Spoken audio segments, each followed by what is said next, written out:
Aromaticity is an extremely important phenomenon in chemistry in particular and in science as a whole. Whenever we think of aromaticity, we think of benzene at the first glance. So let's draw the structure of benzene, and then we can take it from there on. This is the lowest structure of benzene, and if you look at the structure of benzene, of course, it's a cyclic molecule which consists of 6 carbons, and of course there are 3 double bonds inside. Now, this is not the only lowest structure, if you like, or the structure, or Huckle structure actually of benzene. We can draw another lowest structure, another resonance form, if you like, of benzene, where we alternate the positions of the double bonds. So now we can come up with another lowest structure, or another resonance form, if you like, for benzene. So there are 2 resonance forms. The actual structure of benzene is a resonance hybrid. It's none of them, but it's actually an average, if you like, or resonance hybrid of both of them. Now, if you look at these carbons, the hybridization of each of them is actually sp2. So each of these carbons is sp2, and of course, since it's sp2, or the hybridization is used or formed as a result of mixing 1s and 2p orbitals, the actual shape, or the geometrical shape, is actually trigonal planar, and therefore angles inside the benzene ring are actually 120 in size. So this is 120, the bond angle. All bond angles are 120 inside the ring. The hybridization of each of these carbon atoms in benzene is sp2. The actual bond length is an average between that of a double bond and a single bond, because of resonance, obviously. All bond lengths are of intermediacy, if you like, between a double bond and a single bond, and of course this is also reflected in the bond strength. The bond strength of each of all bonds actually in benzene are of intermediacy between a double bond, that of a double bond, and of course the bond strength of a single bond. Now, this is a model for benzene, if you like. 6 carbon atoms shown in black. Now, if you recall, in order to make a double bond, a pi bond specifically, we need p orbitals. So a p orbital on neighboring atoms. So a p orbital on a carbon and another p orbital on another carbon. And the shape of a p orbital is actually something like that, if you recall.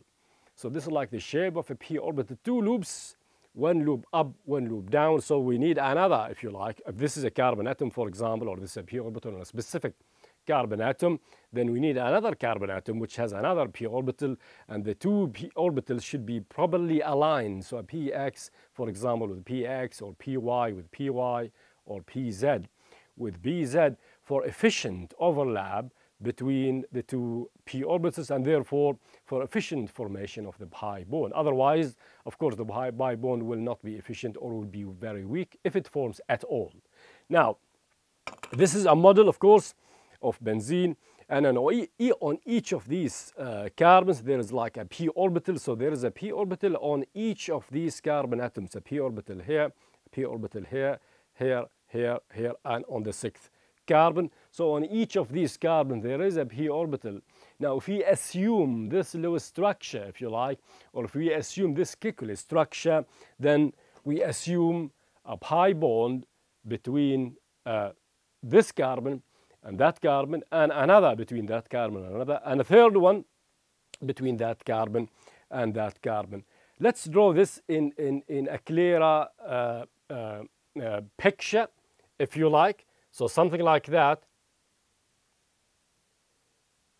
The idea here is to draw orbitals. So this is a p orbital, just like the shape, the usual shape of a p orbital. So a loop. So that's another p orbital. Remember, there is a p orbital on each of them. And that's not surprising actually, because the hybridization is sp2. Remember, one s and two p orbitals are mixed in this sp2 type of hybridization, so therefore a native p orbital remains intact, if you like, or not used in hybridization. So there should be a p orbital on each of these carbon atoms on the benzene ring. So there is a p orbital on each of them. Now, if we assume, for example, a double bond between these two carbon atoms, then there has to be an overlap between these p orbitals. And if we assume a double bond here, then another overlap here, or overlap between these p orbitals, and also here, of course. And of course, the overlap not only above the sigma bond, but also below. So you can get overlap here below, and here also, and something like that. So there is therefore a pi bond here. And remember, all of these orbitals are p. So there is a pi bond, there's another pi bond here, and a third one here, assuming, of course, that the pi bond is formed by overlap of a p orbital on this carbon with another on the other carbon. But as we now understand that this is not the only Lewis structure of benzene, there is another which is shown above. That's because the positions, if you like, of double bonds are not actually discrete or specified. So we can draw another structure, another drawing for the other resonance form of benzene. Remember, there is a p orbital on each of these carbon atoms. Now, in the previous drawing, we assumed that there is a double bond between these two carbon atoms, but each carbon has a p orbital. So if there is overlap between these two p orbitals, why not there is no overlap between that p orbital and that one? There is actually no reason. That's exactly why there is a resonance here, and that's exactly why it is possible to draw another Lewis structure for benzene. So if a double bond can form, in other words, if a pi bond can form as a result of overlap between a p orbital on this carbon and that one, there is no reason why such overlap cannot form, if you like, between this p orbital and that one. So therefore, it is possible to have a pi bond here, a pi bond between, if you like, that carbon atom and that carbon atom. In other words, overlap of this type. So the double bond position does not have to be actually between these two carbons. It is possible for the double bond or the pi bond specifically to form between these two carbon atoms. Now, not only that, of course, an overlap of this type, in other words, between that carbon, a p orbital on that carbon, and another on the other or the nearby carbon atom is possible. So therefore, a pi bond here is also possible, and a third one obviously here. And of course, as we said before, the overlap is not just above the sigma bond, it is of course below the sigma bond as well, because remember, the probability for an electron to be in the upper loop and the lower loop is 50-50, if you like, or 50% on each loop. So therefore, overlap between the upper loops, if you like, and the lower loops, and that's pi bond formation. Now, this suggests that the positions of pi bonds are not discrete. So there are 3 pi bonds here, obviously, and 3 pi bonds there. Okay, if we draw a pi bond again between 2 specific carbon atoms, there is no reason why we cannot form a pi bond between this carbon, for example, and the other carbon in the other structure. That's because each carbon atom has a p orbital, and all of them are properly aligned. So all of them are actually properly aligned. All p orbitals are properly aligned. And that's why efficient formation of a pi bond is possible between nearby carbons. Now, This suggests, of course, again, that these two resonance forms are possible for benzene. The actual structure is a resonance hybrid of both of them. If you look at this model again, we can see the upper loops, okay, and the lower loops. So there can be a double bond between these two carbon atoms, of course, as a result of overlap between this p orbital and that one. A double bond here and a double bond here. But also it is possible to have a double bond between these two carbon atoms, these two carbon atoms, and these two carbon atoms. Now this is called circular overlap, if you like, or circular conjugation of electrons. That's because there is a p orbital on each of these carbon atoms. So there is cyclic conjugation above the ring of the, or above the benzene ring and below it. So there is cyclic conjugation again above and below, and this is extremely important. So there is cyclic conjugation in the benzene ring. The benzene ring, therefore, is conjugated. This is also very, very important because this will lead us to the aromaticity criteria. Now, not only the benzene ring is conjugated, it's actually cyclic to start with. It is, of course, a cycle, as you could see. So that we could write that down, that the benzene ring is cyclic. So it is cyclic. It is, of course, conjugated. That's because there is a p orbital on each carbon. It is continuous. It is cyclic, continuous, of course, efficient, if you like, conjugation. The benzene ring is also